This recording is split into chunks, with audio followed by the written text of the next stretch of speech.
Welcome to Creative Brews. I'm Kristen, and this is your weekly dose of creativity, where photography, design, and life come together.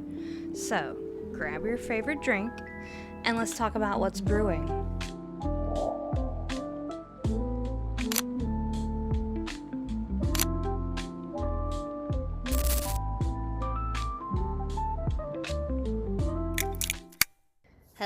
Hello, and welcome to part 2 of Escaping the Matrix. If you have not listened to part 1, I encourage you to pause this, go back, and just listen to the first part of Escaping the Matrix. We talked about what the Matrix really is. So, in today's episode, of course, this is part 2, we're going to dive into the psychology behind the Matrix. If the Matrix is unconscious living, why do so many people stay there? The answer isn't weakness, it's psychology. In the whole nutshell, it's all psychology. So, as I've spoke about in a previous episode, talking about psychology of the mind, believe it or not, our brains are designed to keep us safe. And sometimes that safety can become a trap. So, instead of doing something different, our brains love familiarity. Or something that feels familiar, even if it is uncomfortable. Even if you think in your brain, I absolutely hate this job, or why do I keep doing the same things every day? Let's switch it up. Yeah, people even talk about going a different way to work. These are all actually healthy things that you can do. They're very small. They're definitely doable, but they are still sort of uncomfortable because let's say you're used to going to work one way every day. And it's early in the morning, you get in your car and you go, you know what, we're going to go a different way today. And you do. Let's say maybe you turn the wrong way or something like that. Even if you don't make a wrong turn, it's still uncomfortable in your mind. Your mind's telling you, this doesn't feel good. We should have just went the other way that we always go. And sometimes it can be exciting, to be honest. We're going to kind of talk about the brain for a little bit. Some fears, so fear of judgment, fear of rejection, fear of uncertainty, social conditioning, things like that. And I've also got some psychology facts that I think are pretty fun to talk about. Obviously, I always say, because I do think it's important that everybody does their own research. If there's a word that you hear, do your own research about it. If you think all of this is a bunch of, whatever, do your research. All these things that I talk about on this podcast are all searchable, researchable things that I talk about. It might sound crazy to some people. Some people might not believe these things, and it's all very true, very real things. So, yes, fear of judgment. So, us humans, we naturally care what others think, whether you think you do or not. And it's not because we're shallow, it's because we're wired for belonging. So, most of us have made decisions based on what we thought other people would think. Maybe we didn't start the business. Maybe we didn't post the content. Maybe we didn't pursue the dream.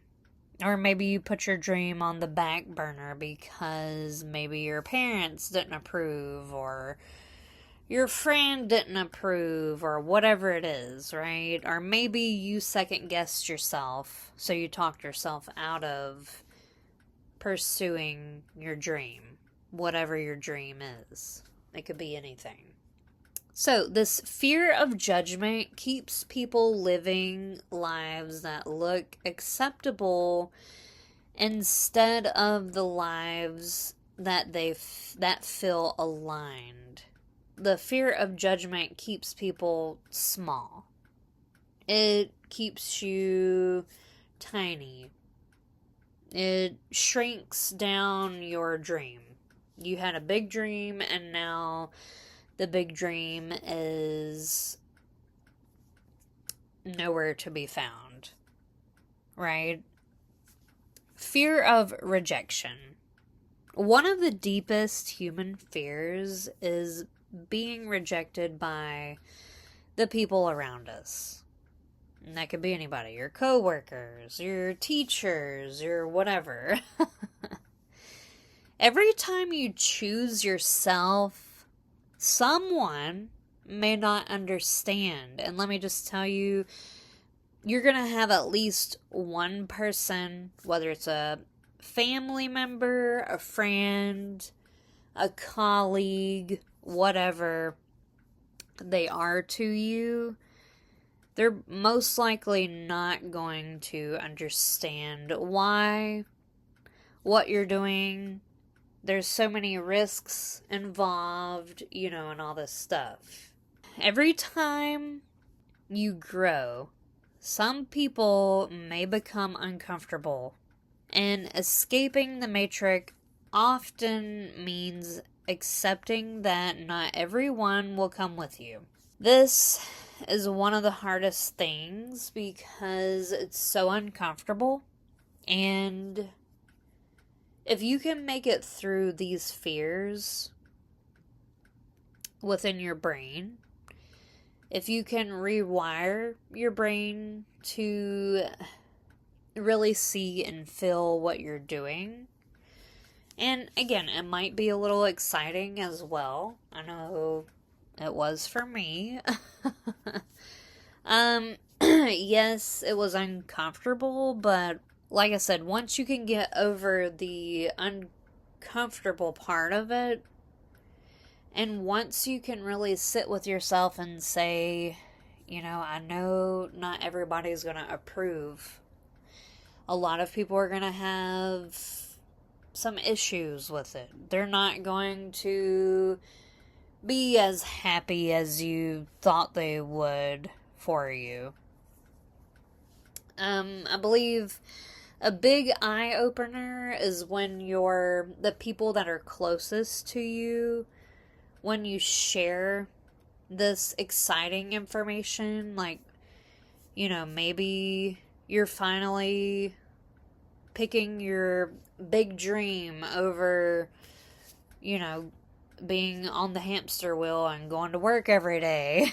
Like, not everybody is going to approve, and that's okay. It's okay. The reason why people don't approve of your big dreams, of your delusional dreams, if you will, is because they can't consciously see your vision. They can't feel what you're feeling. They don't exactly know what you mean. And especially if your vision is kind of untangible to them, like, people can only see what they know. Does that make sense? So people can only understand you as much as they have understood themselves. / if someone can't consciously understand exactly where you're coming from, then they're not going to be like over the moon happy for you until they see tangible evidence of your vision coming into fruition. In short, people can't understand what they can't understand, and that's okay. This is a journey that we're all on together, but we're all together, but we're all on our different paths. Some paths might cross, and some paths might grow apart, and, that's okay. The next fear is fear of uncertainty. I kind of feel like we basically talked about it in a nutshell, but I am going to go over what I have written down here. So, your brain prefers certainty. Even when you're tired of whatever it is that's making you unhappy. So this is the reason why I'm talking about all these things. So that way, hopefully you'll hear something, and maybe it'll resonate with you and kind of open your eyes and be like, man, I can do this. Because we all can do this. It's kind of just like, one, how tired are you of, the day-to-day things? And like I've said to someone, like, you have to get crafty. You have to be creative. You are the creator of your life.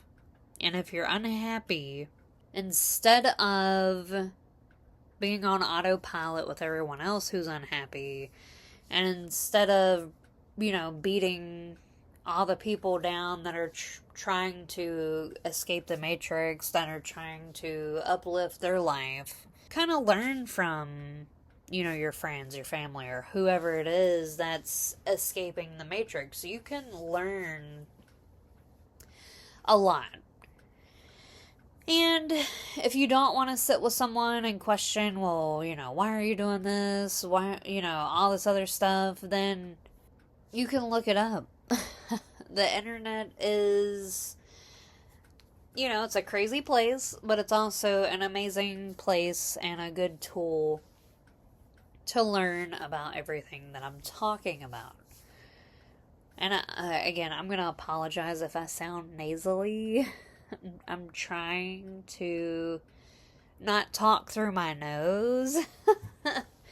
But yeah, anyways, again, that's the reason why I say, do your research. Do your own research, because I think this paired with the research will definitely hit home. Have you ever stayed in a situation simply because it was familiar? A job, a habit, a routine. The brain often chooses familiar discomfort over unfamiliar possibility.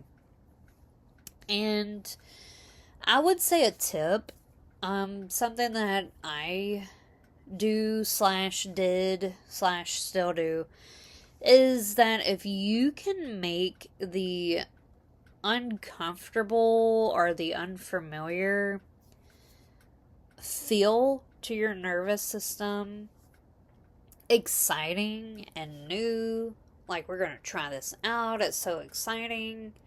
If you can truly flip the script and your brain can connect with that, then that is a step in the right direction. So if there's some kind of way that you can kind of trick yourself, but you're going to have to truly feel it. You can't just say, oh, this is exciting, and then in your brain somewhere it's still uncomfortable. But kind of honestly, depending on what it is, I kind of feel like, yeah, there's some gray area, like, obviously nobody can tell the future, right? But you can make the future feel amazing and feel new and fresh and exciting. Everything in life is not permanent. And I know a lot of people are going to hear that and be like, excuse me, you don't know my situation, so you can't sit there and say that. But let me tell you, if you sit down and actually think about everything in life, it is not permanent.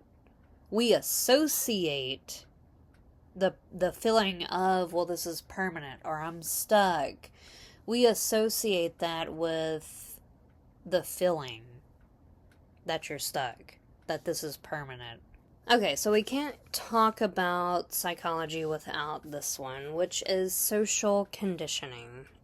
From childhood, we're handed a blueprint for success in some way, shape, or form, whether that be from your parents or your teachers or your guardian or wherever, right? Maybe you picked it up from even a TV show or movie, or maybe your friends' parents, or, you kind of get where I'm coming from. You go to school, get a job, buy a house, and this is kind of tying into an episode that I did where I talked about the system is not built for you. The system was never meant to be built for actually making you, the everyday person, successful. They kind of just sold you the idea that, we're trying to help you. This is what you do. Here's the recipe. Like I just said, you go to school, you get the job, buy a house, follow the plan without questions. There's nothing wrong with that path. That's not why I'm saying it. However, some people truly do believe, like, I just do all these things and I'll be successful. Save up money. I work day in, day out. I work overtime, save up the money, and over time I'll be wealthy and healthy and all this other stuff. And it's not the wrong path. I don't want people to hear that and think, oh, well, I do that and I'm perfectly fine with it. Some people are fine with that. Others are not fine with it because we have questions. Like me, I didn't want to just go to school, get a job, buy a house, and follow the recipe. Now, it is kind of part of my personality. Like, I do have questions along the way that I am going to ask, not because I'm being difficult. It's more so just making sure I'm making the right decision. And as well as, within the past couple of years, I've really been leaning into what feels good, what feels right. Again, am I making the right decisions and all these things? So, and I've been highly leaning into living a life that I desire, that I truly desire, that awakens my soul. And in order for you to do that, sometimes it's not just, do A, B, C, D, you know what I mean? So it's not just a follow the plan situation. And again, like I said, there's nothing wrong with that. But the question is, did you consciously choose it? It's one thing to just follow the plan because you're just following the plan than it is because you truly do love the plan. Or did you inherit it? Those are some questions to think about. We're going to move into some psychology facts here. I've talked about the RAS, the reticular activating system within your brain. It's a true thing. You can do your own research about that. I have talked briefly about some biases within psychology and the brain. We're going to be talking about confirmation bias and the RAS. Confirmation bias. The brain constantly searches for evidence supporting what it already believes. So if you believe that you can dream big and be delusional and actually believe in that, then your brain will constantly search for evidence supporting that. And on the flip side, if you believe you're not good enough, your brain will find evidence. If you believe opportunities exist, your brain will find evidence. If you believe opportunities don't exist, your brain will find evidence. So all these things, the story you tell yourself becomes the lens through which you see reality. And I don't know if you all know this, but you are the creator of your own reality. No one else is. The sooner you can believe in that and truly 100% believe in that, the sooner, you're one step closer to changing your life. And see, I share these things not because I know everything. I share these things because these are factual things. A lot of what I talk about, yes, is interesting to me, but a lot of what I talk about, I have experienced myself. We'll move to the next fact here, which is the reticular activating system, otherwise known as the RAS. So, have you ever bought a car and suddenly started seeing that car everywhere? Or have you ever thought of buying said car and then you saw that car everywhere? That's your brain deciding what's important. And the car is the easiest example that I could, or even if you're maybe home buying, which I don't know that really. Anyways, your focus determines what you notice. If you focus on lack, you'll see lack. If you focus on possibility, you'll begin seeing possibilities everywhere. And I know these are like some things that are like, that's like a duh, or no, that's not possible.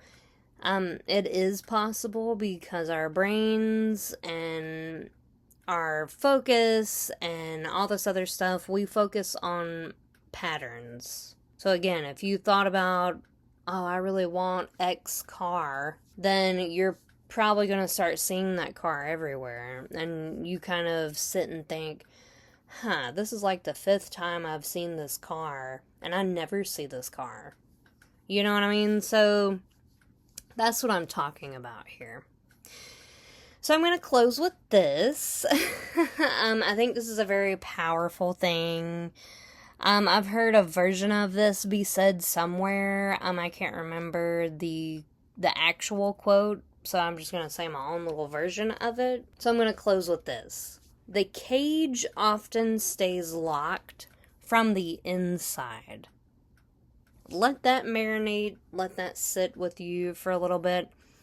And we will move into part 3 of Escaping the Matrix. I'm so glad you all are here. Thank you so much for the support, as always. Please be sure to rate, comment, and subscribe. That way you don't miss any episodes, or in this case, any parts of episodes. If you want to continue thinking about some deep things, or if you just like quotes in general, then you should check out my book, The Daily Divine, a book of soulful truths and everyday wisdom. You can buy the book, physical or ebook, and it's also narrated by me. So, yeah, very exciting. If you do buy the book, you should totally leave a review. Let me know what you think about it, because I think that's interesting. And I always just love to hear other people's thoughts and stuff like that. So, see you all in part 3.